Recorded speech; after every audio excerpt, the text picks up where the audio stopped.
Back out here live, time and time again, sports have gotten us through some really difficult times. And for one woman in Cheektowaga, this basketball season has given her a completely new outlook. 7 Eyewitness News sports reporter Jenna Calleri has the story.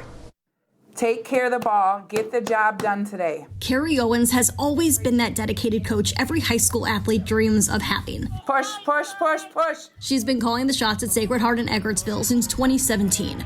League and state championships, winning records, she's been a part of it all. But this season has tested Carrie in more ways than one. It's not easy, it's not ideal at all. Because while she'd love to be in the gym with her girls, she's instead at her home in Cheektowaga, coaching virtually from her wheelchair with a new outlook on life. It changes my whole perspective on things, and you just gotta remember that there's people that are, worse than you, and you can't take anything for granted. Carrie's life changed forever back in November. She was in a motorcycle accident that resulted in an emergency amputation of her left leg. She was released from the hospital more than a week later, but the road to recovery has been ongoing. Besides my amputation, I have a torn meniscus and lateral ligament in this leg, and I have torn ligaments in my wrist. There are good days and bad days, but Carrie has pushed through.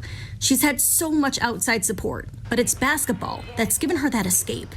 She's a coach, and she wanted nothing more than to do that this season. I'd promised the girls I would be back in coaching, and I wanted to get back coaching. And I'm like, okay, well, how are we going to do this? We got to figure it out. Which leads us to this game day setup. Carrie's got a view of the school's live stream, a view from an assistant coach's iPad, a notebook to keep track of things, and a way to communicate with her girls on the bench.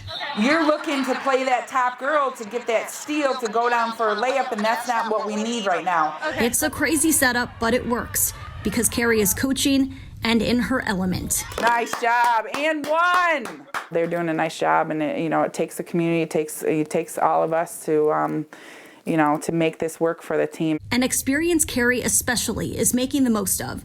A coach that's thankful for technology, grateful to be here, and anxious to one day be back on the sideline. I'll probably have this, warm sensation or feeling come over me or my body when I just go into the gym and the game starts, and I'll be home, and it'll feel good. And that return to the sideline is going to come sooner than later. Just a few hours ago, Carrie informed me that she got the all clear from doctors, and she is going to be back in the gym and coaching in this Friday's game. For 7 Eyewitness Sports, I'm Jenna Calleri. What an unbelievable story, Jenna. Thank you for sharing just, the adversity that she's had to go through and just the way they're using the technology. It's just so cool. An awesome story for sure, Ashley. Resilience, Matt. I mean, we're hearing these stories of resilience, and it's getting me through these tough times that we are in right now. Awesome story, very cool, and I'm so happy to hear she's going to be back.